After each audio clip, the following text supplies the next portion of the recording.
Gottfried Wilhelm Leibniz, AF. Fit VLHLM Labs, Leipzig, 1º de julho de 1646, Hanover, 14 de novembro de 1716, foi um proeminente polímata e filósofo alemão e figura central na história da matemática e na história da filosofia.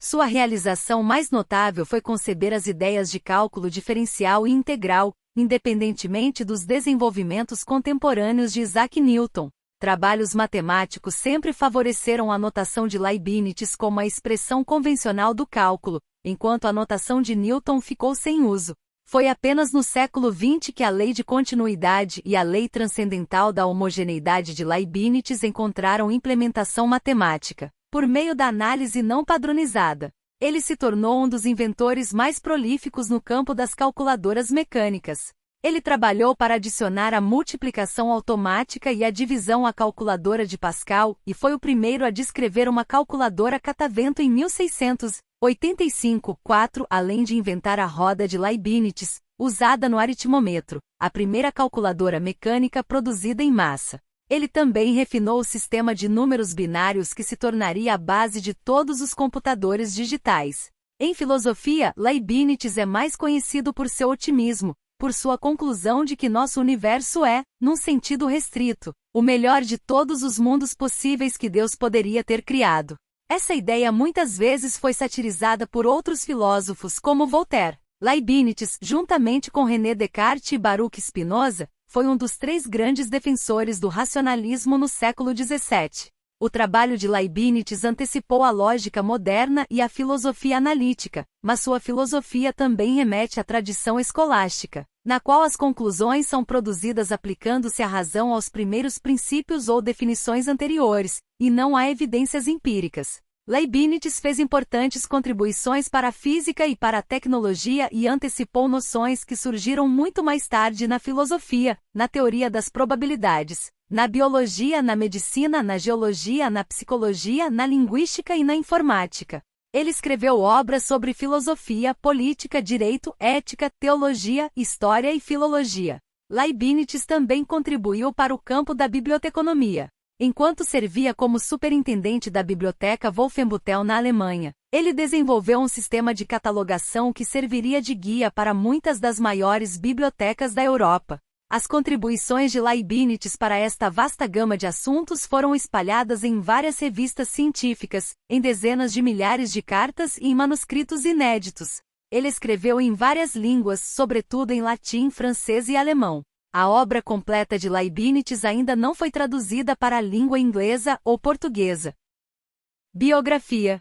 Gottfried Wilhelm Leibniz era filho de um professor de filosofia moral em Leipzig que morreu em 1652, quando Leibniz tinha apenas 6 anos.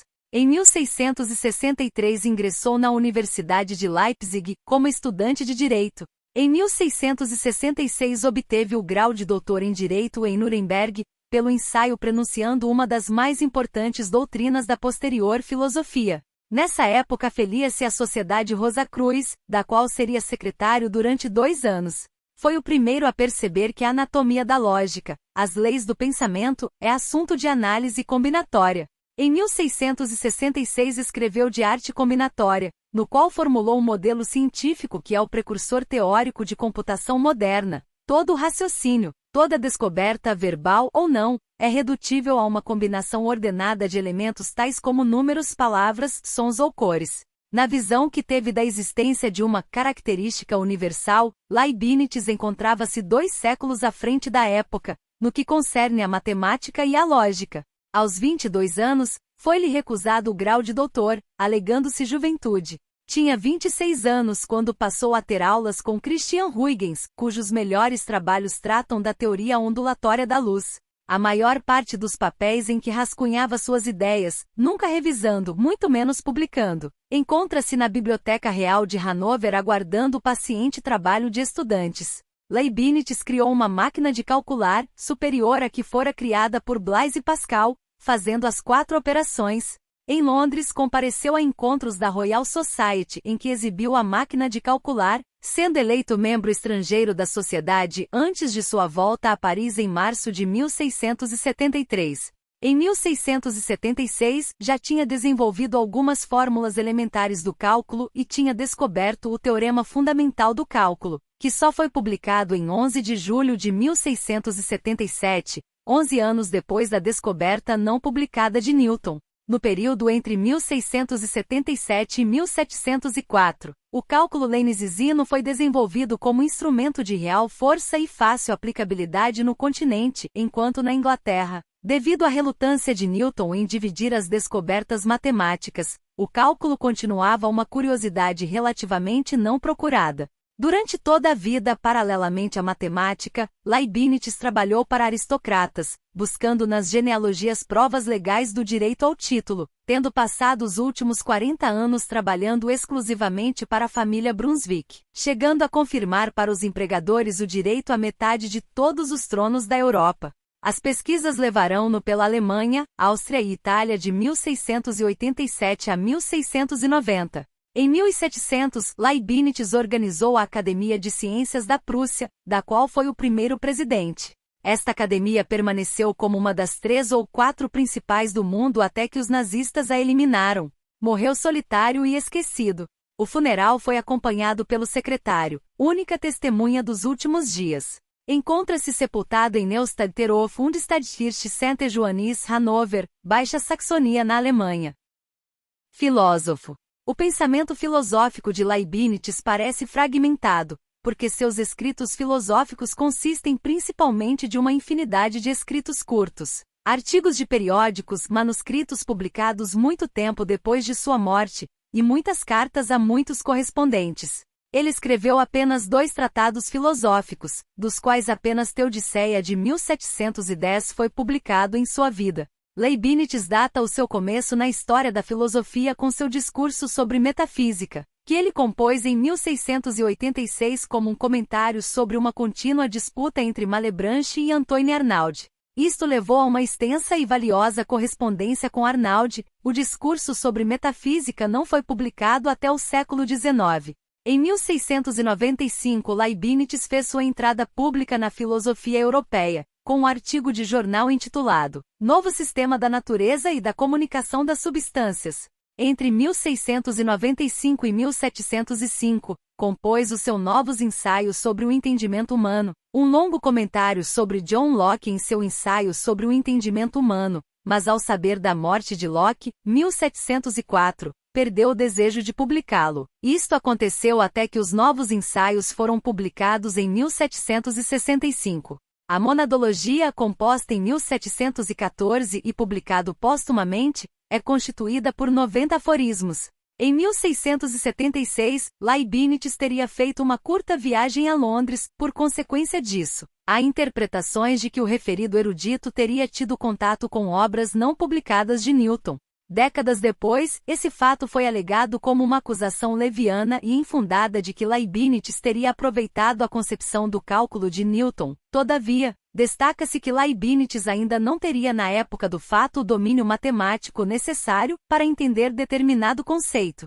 Ademais, cumpre destacar que Leibniz não publicou nada sobre o seu cálculo, até 1684. Este assunto é tratado extensamente em um artigo de controvérsia entre Leibniz e Newton.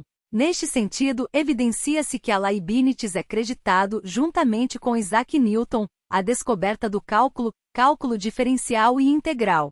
De acordo com os cadernos de Leibniz, um avanço crítico ocorreu em 11 de novembro de 1675, quando ele empregou o cálculo integral pela primeira vez para encontrar a área sob o gráfico de uma função y igual a fx. Introduziu várias notações usadas até hoje, por exemplo, o sinal integral representando um S alongado, da palavra latina summa, e o D usado para diferenciais, a partir da palavra latina diferentia. Esta notação inteligente para o cálculo é provavelmente o seu legado matemático mais duradouro. Leibniz expressa a relação inversa de integração e diferenciação, mais tarde chamado de teorema fundamental do cálculo, por meio de uma figura em seu artigo de 1693 Supplementum Geometriae Dimensoriae. No entanto, a James Gregor é creditado a descoberta do teorema em forma geométrica. Isaac Barrow provou uma versão geométrica mais generalizada e Newton apoiou em desenvolver a teoria. Desse modo, O conceito tornou-se mais transparente ao ser desenvolvido através do formalismo de Leibniz e sua nova notação. Nesses termos, a regra de produto do cálculo diferencial ainda é chamada de lei de Leibniz. Além disso, o teorema que diz como e quando diferenciar sob o sinal integral é chamado de regra integral de Leibniz. Leibniz explorou infinitesimais no cálculo em desenvolvimento, manipulando-os de diversas maneiras e sugerindo que eles tinham propriedades algébricas paradoxais. Consequentemente, George Berkeley, em um tratado chamado O Analista, e também em De Moto, criticou estes. Um estudo recente argumenta que o cálculo leinesiano estava livre de contradições e estava mais bem fundamentado do que as críticas empiristas de Berkeley. O uso de infinitesimais em matemática foi desaprovada por seguidores de Weierstrass, mas sobreviveu em ciência e engenharia, e até mesmo em matemática rigorosa, através do dispositivo computacional fundamentais conhecido como diferencial. A partir de 1960, Abraham Robinson elaborou uma base rigorosa aos infinitesimais de Leibniz, usando a teoria dos modelos, no contexto de um campo de números hiperrealistas. A análise não padrão resultante pode ser vista como uma vindicação tardia do raciocínio matemático de Leibniz. O princípio de transferência de Robinson é uma implementação matemática de Leibniz. Da capital inglesa, Leibniz partiu para Hanover, mas no percurso fez uma parada em Haia, onde conheceu Leeuwenhoek, o descobridor dos micro-organismos, e também passou vários dias em intensos debates com Baruch Spinoza, que recém completará sua principal obra, Ética. Desde então, também foi acusado de se apropriar das ideias de Spinoza. Tal acusação foi devido ao enorme apelo ideológico que estava inserido no panorama histórico da época. Embora Leibniz admirasse seu poderoso intelecto, ficou francamente desanimado com as conclusões dele, especialmente por serem insuficientes à ortodoxia cristã. Ao contrário de Descartes e Spinoza, Leibniz tinha uma formação universitária completa na área de filosofia. Sua carreira começou, ao longo de uma influência escolar e aristotélica, traindo a forte influência de um de seus professores de Leipzig, Jacob Thomasius, que também supervisionou a sua tese de licenciatura em filosofia. Leibniz leu ansiosamente Francisco Soares, jesuíta espanhol respeitado, mesmo em universidades luteranas. Leibniz estava profundamente interessado em novos métodos e nas conclusões de Descartes, Huygens, Newton e Boyle, mas viu estes trabalhos através de uma lente fortemente matizada por noções escolásticas. No entanto, a verdade é que os métodos de Leibniz e suas preocupações, muitas vezes anteciparam a lógica e a analítica, assim como a filosofia da linguagem do século XX. Há um relato de Leibniz em que ele declara que foi influenciado pela platonista Anne Conway em sua filosofia. Os meus sentimentos em filosofia aproximam-se mais dos da falecida Condessa Conway, e defendem uma posição mediadora entre Platão e Demócrito, porque acredito que tudo ocorre mecanicamente como Demócrito e Descartes afirmam, contra a opinião de Henry Moore e de seus seguidores, e no entanto, também defendo que tudo ocorre de acordo vitalmente segundo causas finais, estando tudo cheio de vida e de percepção, contrariamente à opinião dos atomistas.